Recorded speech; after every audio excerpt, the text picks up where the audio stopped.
that off. All right, I see some friends logging on here. So I do believe that the live chat is enabled. So if you're here and you would like to say hello, please type in a greeting here in the live chat box. So the plan for today is to speak. I'm going to speak for about 45 minutes or so. And then I'm going to leave the last 10 or 15 minutes for questions that you have. So feel free to type your questions in as you think of them. You don't have to wait until the end. So you could even type in multiple questions if you have them. For those of you who are new to my channel, I am Anya Light. I'm a meditation teacher, a Reiki teacher, and a lover of words. So it is my intention in this broadcast to convey to you not just information, but also a healing vibration through these words. So I invite you throughout this transmission, if you would like to give your brain a break, maybe you've had a lot going on in your life, know that you can, if you so choose, allow the mental mind to take a back seat in this experience and to tune in, not with your logical mind, but simply receive the vibration of the words.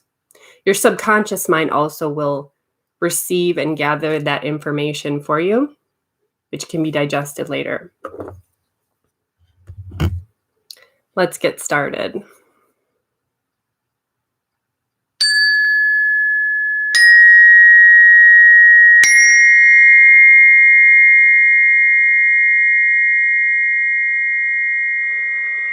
We begin with a simple inhale and exhale through the nose,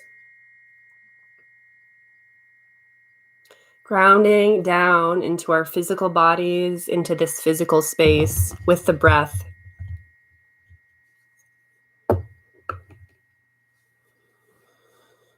Remembering that everything that we need to receive today will be received. Good. I am very happy to be speaking on this topic today because past lives is a huge topic for me in my own life. It's been a crucial aspect for my own healing journey. And I've seen in working with many, many people over the years, how digging deeper into the past life healing process is so transformative and so valuable in getting a clear picture and understanding of what we're doing in this lifetime. To begin, I want to clarify the meaning of karma and past lives. So karma, we tend to relegate karma to being a negative thing, like, oop, karma, that karma again. And in truth, this presentation is geared largely towards healing and clearing negative karma, but there is also positive karma as well. So I just want to make that clear from the outset that in different incarnations, we accumulate all different kinds of experiences. And so it's not just about clearing the negative, but it's also about building the positive as well. And then what is a past life? What is reincarnation? So for those of you who are already thoroughly steeped in this topic, we'll give a little review. So have a little patience for the newbies here. So past lives are moments in time that we remember in the present moment that are useful to us in understanding and navigating our life purpose and mission. So we've had countless incarnations. There's an old Buddhist saying that imagine a mountain and imagine the bird is holding a silk scarf in its beak. And this bird is flying across the top of the mountain. You've incarnated as many times as it takes that silk scarf to wear down the mountain. We've been doing it a long time. So the lives that we remember are there to be remembered on purpose and for a reason. So today I'm going to dive into about 5, I believe I'll have time for 5 techniques for healing that past life karma. And then at the end, as I said, I'll get into questions. So first off, actually, before I get into the techniques, I'll just say, many of you who are tuning in right now, maybe you would like to remember your past lives, but you haven't yet been able to tune in to tap into past lives. And maybe some of you have just started that process, but you're not quite sure if what you're doing is actually real or working. And so I want to just state that if your intention is sincere in wanting to use past lives as a healing modality, now let me also say, insert, that not everyone is called to this path. Some people don't find past life healing helpful for them at all. So I'm not in any way advocating that everyone needs to remember their past lives and we all need to do this work. Not at all. What I am saying is, if you're drawn to this, and obviously if you're watching this, you probably are interested in doing this work for yourself, then it's not actually necessary for you to have a full and complete, vibrant memory of past lives in order to heal the past lives, which might sound a bit perplexing, but it's true.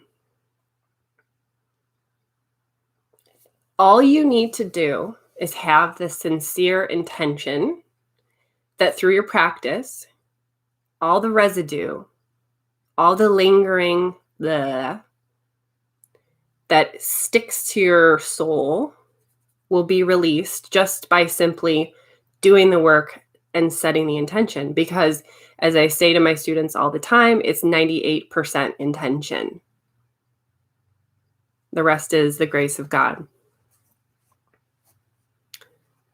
So I hope that helps. So as you do this work, you may never have a full-blown memory of any of your past lives, and that's totally normal and that's totally okay. Not everyone has those visuals or those intense memories that come forward, and that's fine. So just allowing us to understand that right off the bat. I'm going to fix one thing on my camera here. All right, great. I want to make sure that the live chat is working. So if you are here, could you do me a favor and type in, can you hear me? Can you see me? Is the audio okay? Is the sound okay? Can you all let me know, please? Thank you.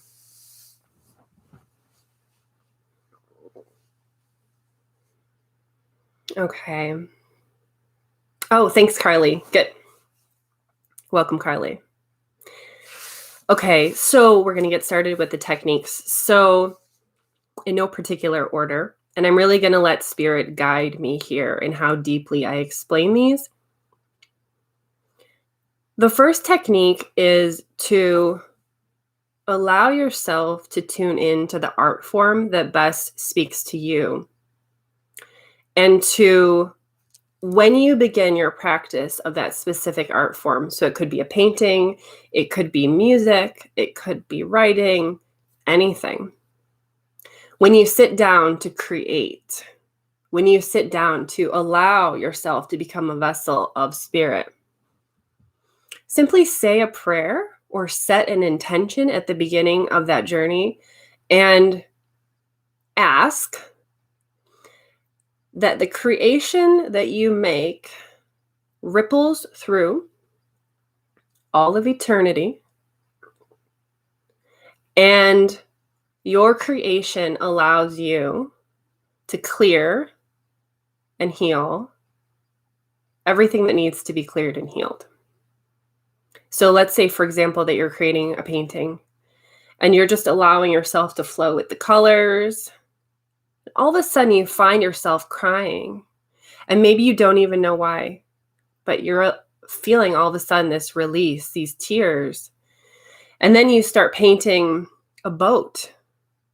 Again, you're not logically thinking about the boat. Why am I painting a boat? You just keep painting. And then you paint a black sky and lightning bolts. And then suddenly you have this painting of a capsizing boat. Once you're done with the creation and everything has been expelled and released, maybe lots of tears, maybe some sighs, some moans, some hugging yourself to reassure yourself, you complete the work and it's there, leaning against your wall. Then you can come back into your intellectual mind and look at what you've created and ask yourself, what scene is this? What lifetime was that? And see if any additional information then comes through the logical mind, through creating the story or the narrative.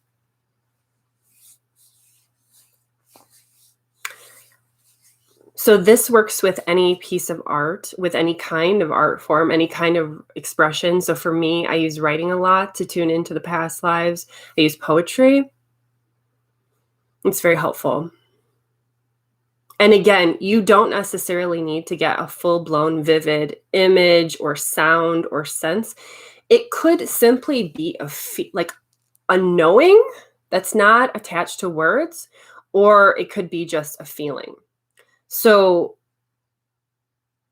one of the things, and I won't go into detail about this technique because it's not a long enough meeting for that, but I use Reiki also to heal my past lives.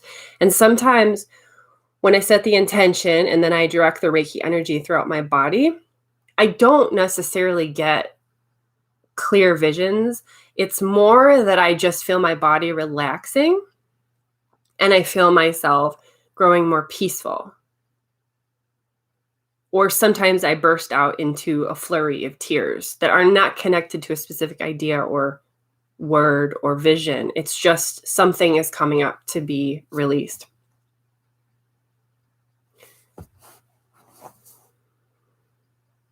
So moving forward, another technique that you can use, and this one is really great in terms of relationships. Okay. This one is newer to me as well. I just discovered this a few months ago, and I have found this extremely invaluable in my toolkit of life. It probably would have saved me some grief if I would have known this in the past for years ago.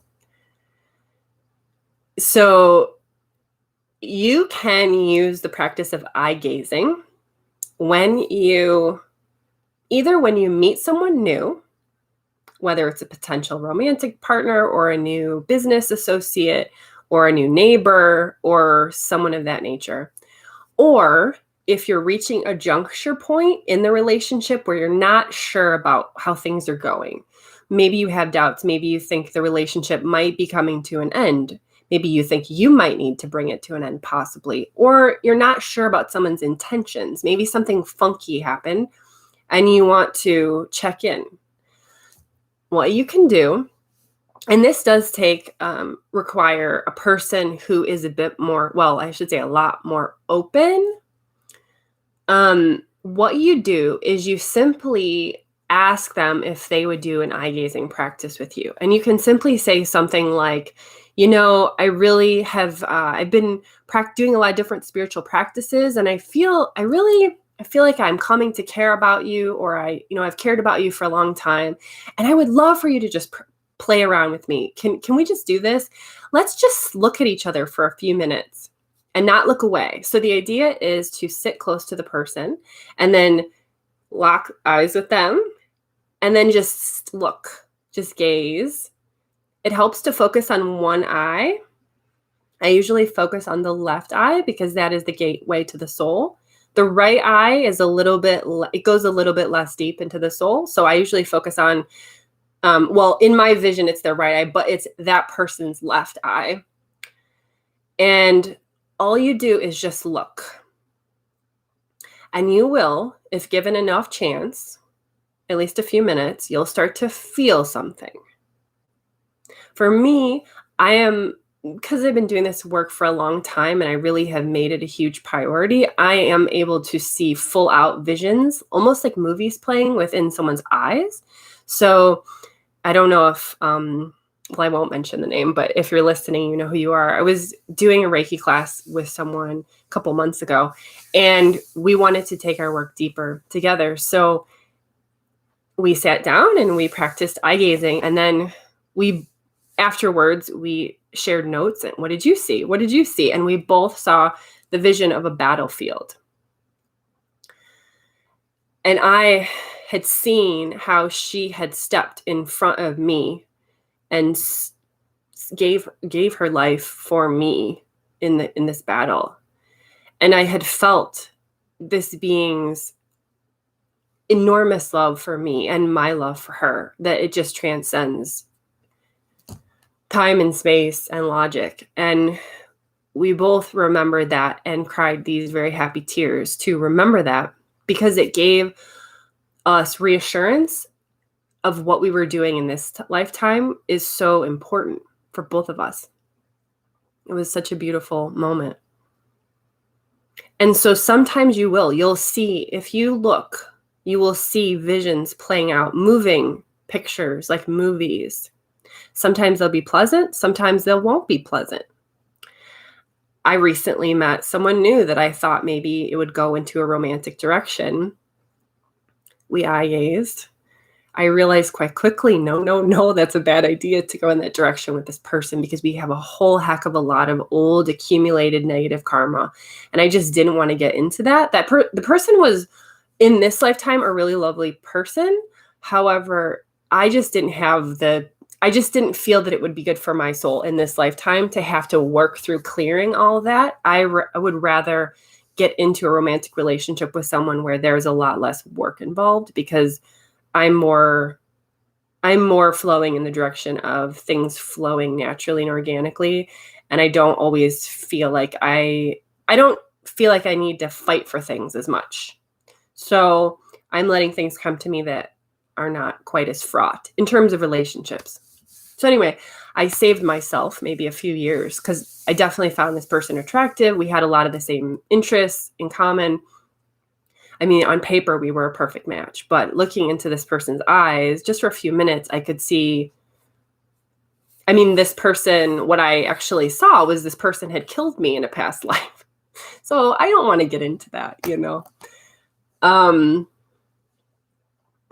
So that's a bit of it can be, if you see something like that, it's the best to take it in a comical, playful way, to not blame the person or get angry, etc. But just to know that that is lingering in the field between you. And then it gives you more of a picture. Do I want to engage with this person going into the future or not? Or do I need to modify or shift how I interact with this person based upon this information about the past, these other incarnations? So I hope that helps you with your relationships going forward. Another way that you can practice clearing the karma of past lifetimes is to actively utilize your dream time. So if you haven't begun to keep a dream journal, I would highly recommend it. Keep a little notebook by the side of your bed. When you have a dream and you wake up in the middle of the night, just lean over. You don't even have to open your eyes. You can just grab the notebook with your eyes closed and just have a pen ready and just jot down a few words, a few keywords to trigger in the morning. Then you can come back and write more, but you can just write a few words down. So keeping this dream journal will be helpful. And at night, what you can do is you can set an intention for your dreams to reveal to you what sticky difficulties you have in this lifetime. What needs to be healed? What needs to be unraveled? You can ask for your guides to show you this in those dreams. You can be really specific. For example, I'm struggling in my career right now. Are there any past life influences that are blocking me in terms of achieving what I feel I want to do in this life with my work? You can be very specific. So when you ask your dreams a question, literally write it down, write in your dream journal the question, and then wait for an answer. It may not come that night. It may take a few nights or a few weeks, but I assure you that it will come at some point. Allow your dreams to reveal to you stories, narratives, visions of those past lives. And once you start to get a picture of what those are, then you can go further and you can ask your dreams to reveal to you how to heal those. So take it in steps. So utilizing the dream time to work on your karmic wounding. And I want to just take a side note here and say that working through karmic wounding is something that all human beings do. And it's nothing to be ashamed about. It is just simply a process of being human. And I really think, I feel so strongly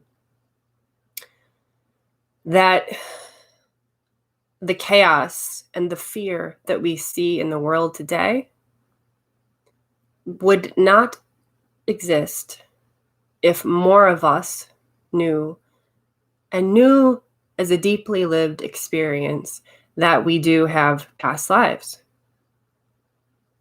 Many of us, we belong to particular religious traditions that promise us a heaven, but how many people really truly believe it?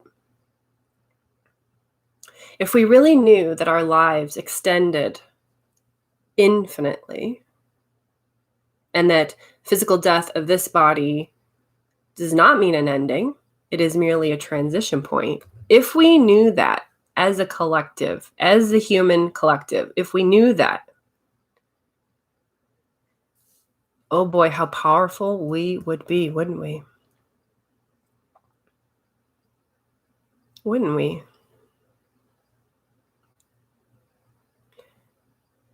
I'll come back to this at the end again, but I do think it's important to say that these discussions of past lives is crucial and important for humanity's evolution going forward. We need to have these kinds of conversations in our regular day-to-day mainstream life. It's no longer reserved for the esoteric conversations of the woo-woos or the secret societies or the clubs of spirituality. It is just mainstream. It's going mainstream now. And we can all do our part to continue that.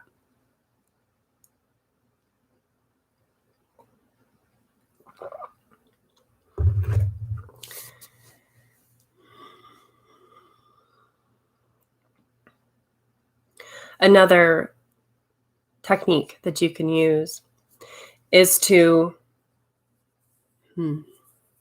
this one is maybe the most challenging from a technical standpoint because there's many ways to do it. And I actually want to invite you to discern for yourself how this will work. The basic gist is that we have the power to tune into lifetimes where we are more awakened and more enlightened than we are in this lifetime. Now, this gets into the topic of simultaneous parallel lives and realities versus past. In truth, I talk about past lives a lot, but that's not really so much how it works. It's a way for the linear mind to understand it, past, present, future, but it's not really the best way to explain it. The best way to understand it is that there are simultaneous lives happening right now. Because at the most grandest level of being, time does not exist. All time is now. So when we talk about past lives, maybe actually what we could do is talk about simultaneous lives or other lives. Because this whole notion of the past is a bit outdated and it needs to be let go. So I will say past lives for ease of conversation, but in truth, it is simultaneous lives. So, all of us, if you're watching this live stream right now, I feel in my heart that you have access to simultaneous lives where you are in a state of great enlightenment.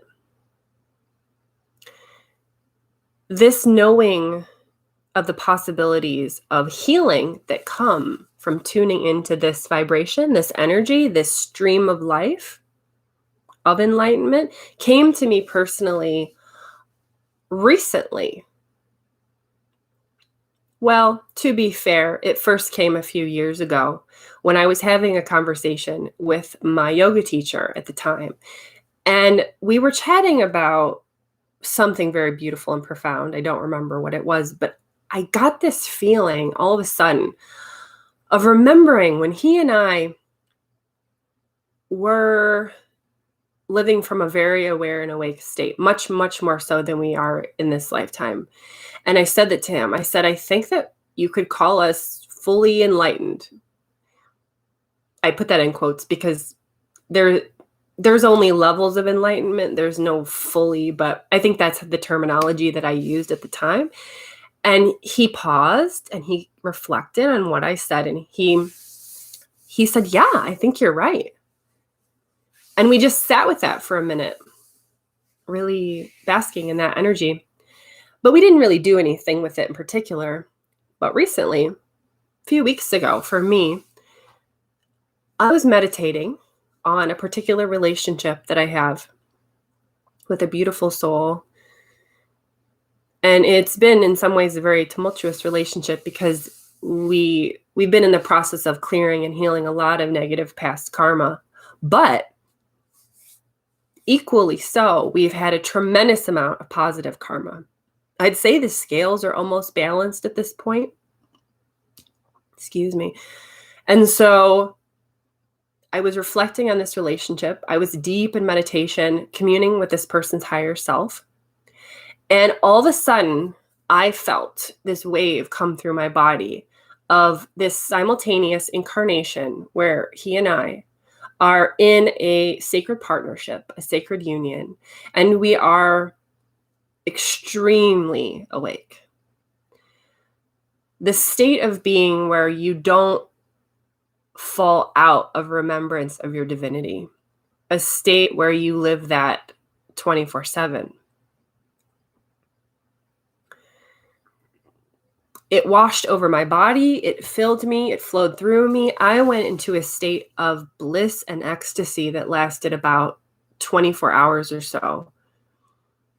Such beautiful energy. And I allowed it, and as it was flowing through me, it actually started washing away some negative karma. I started crying. It was strange because I was releasing all these tears, but I wasn't sad. I was blissed out, but I was crying, and I could feel how I was letting go of that old residue of the negative karma.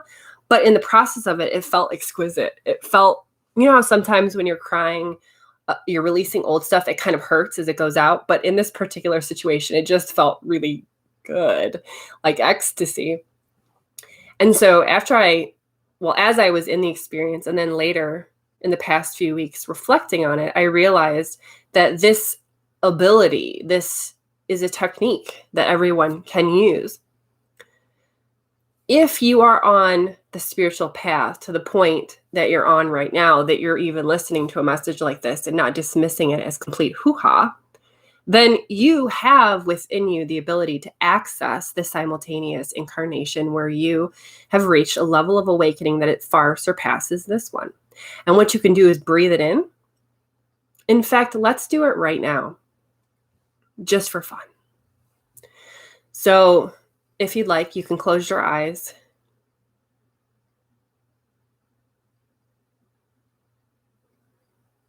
And you can say this out loud or silently in your mind.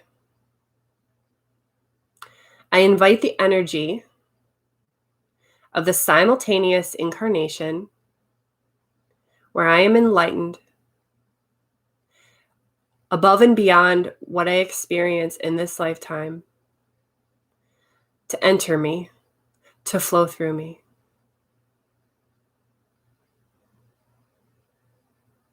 Take in a few deep breaths here, my friends.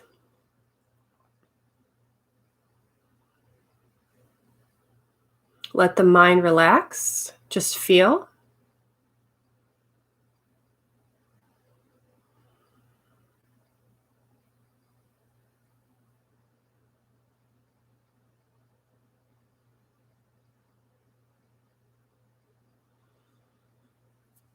Notice if you feel any or see any, experience any colors, sounds, shapes, vibrations.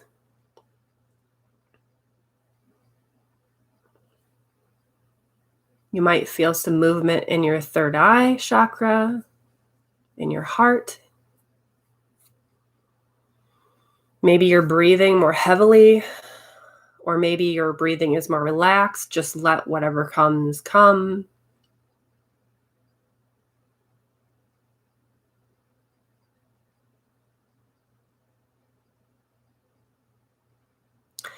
So that is a glimpse, my friends, of what you can do more on your own later. Maybe you felt just the beginning of something. Maybe you felt just the whisper of a possibility here.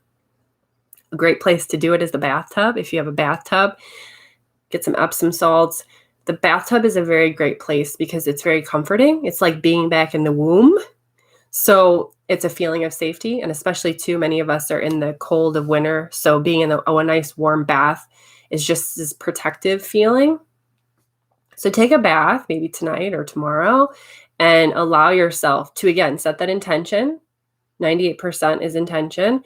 Set the intention. I invite the energy of a simultaneous lifetime where I am more enlightened to penetrate me, move through me, heal me, and cleanse me of all old negative karma that is ready to be released, and allow me to feel the vibration from that lifetime now. And then you anchor it into the body, and you have that knowing in the body. And when you start interacting with that simultaneous incarnation, you begin a dialogue, a telepathic, energetic dialogue over time and space, through time and space, rather. You begin a relationship with that being that you are in that other lifetime. And you let them know that they're free and for them to please send you information and energy. You open up the gates to this relationship. And it is highly, highly empowering, especially when you're going through moments of doubt or worry in your current life. All of us can have those moments of feeling overwhelmed. And when we fear and when we doubt ourselves, a great thing to do, and you don't have to go into the full ritual of it. You don't have to get into the bath and do the whole thing. You don't have to spend hours. You can make it more of a quick thing. Once you do the initial, I do recommend doing an initial connection with that simultaneous life that is a bit longer, more of ceremonial. Give it an hour, maybe 2. Heck, clear an afternoon, okay? Let yourself fully connect to that experience. Take it inside of you. And then from there, you can tune back into it in little bits throughout your day. So just for me, as an example, yesterday morning, I was in a state of stress, some fearful thoughts coming up. And I just then chose to go into that energy of that simultaneous lifetime of enlightenment. I connected with it. And then it instantly brought tears of joy and tears of release. And I felt like I shed the weight of 1,000 worlds in that moment.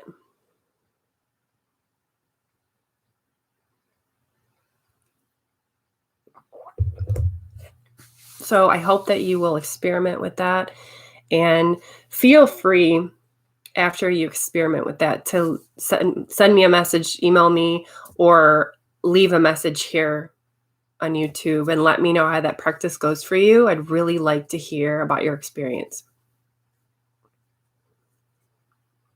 Okay, so the final tool, the last tool that I'll talk about, is a general one. It's, I guess in truth, it's more of a principle than a specific tool.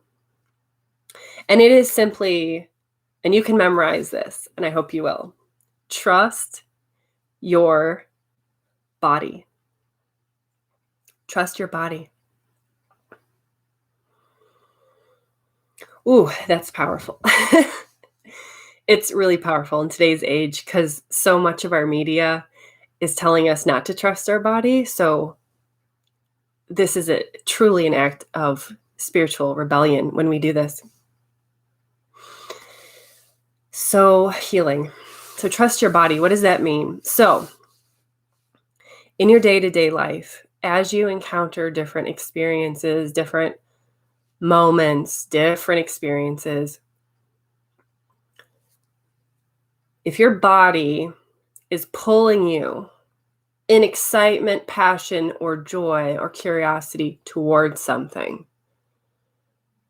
it is because that experience is either the culmination or the completion of something you had begun in a previous lifetime, or it's something brand new to your soul, but that your soul is ready for, that your soul wants. An important piece of the puzzle of your awakening journey. So trust your body, my loves.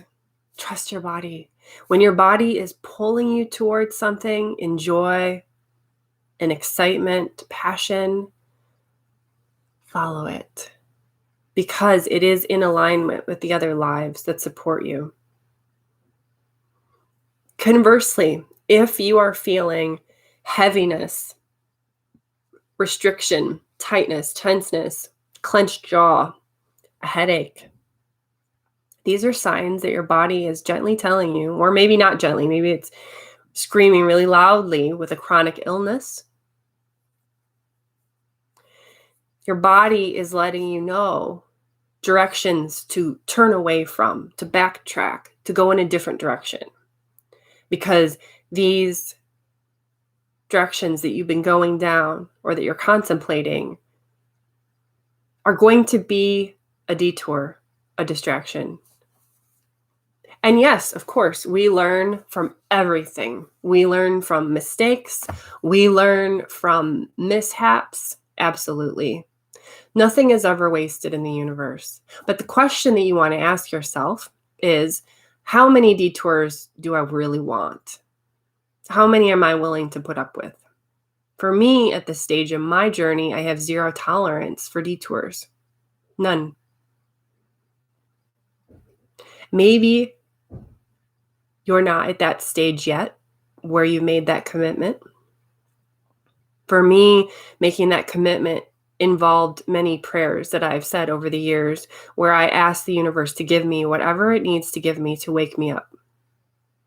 I remember laying in bed, maybe this was 5 or 6 years ago, and I was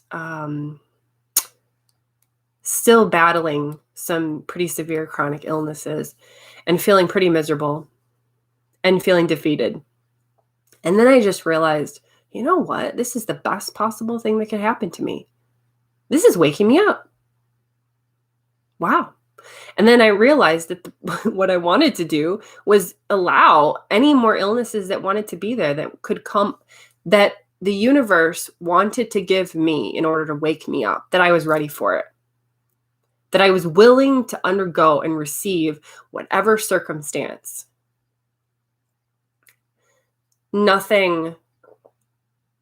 There's nothing that I would not do my best to receive from the universe, because I asked the universe to wake me up.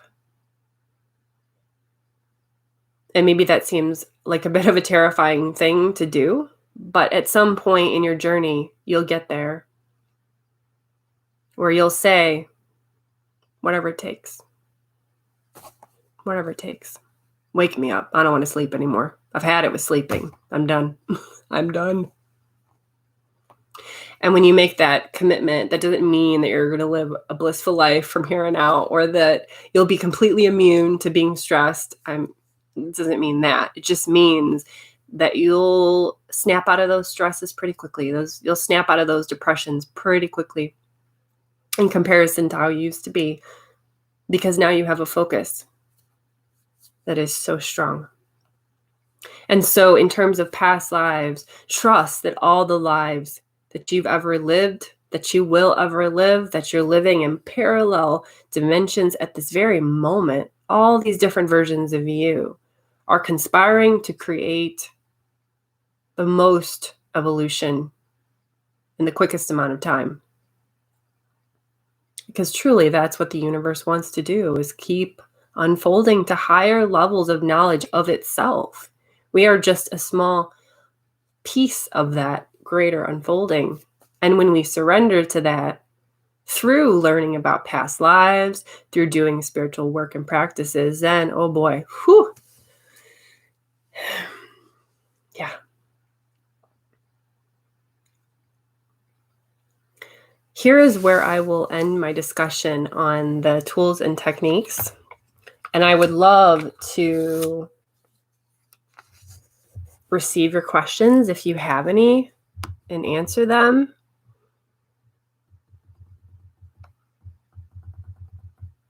Please type them in now, my dears.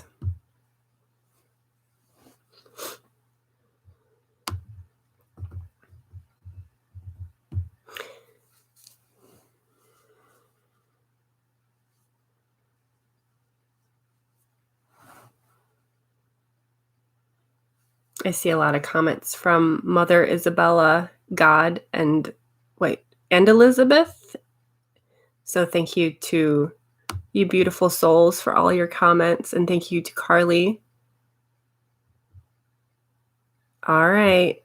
Any questions? Here's your moment.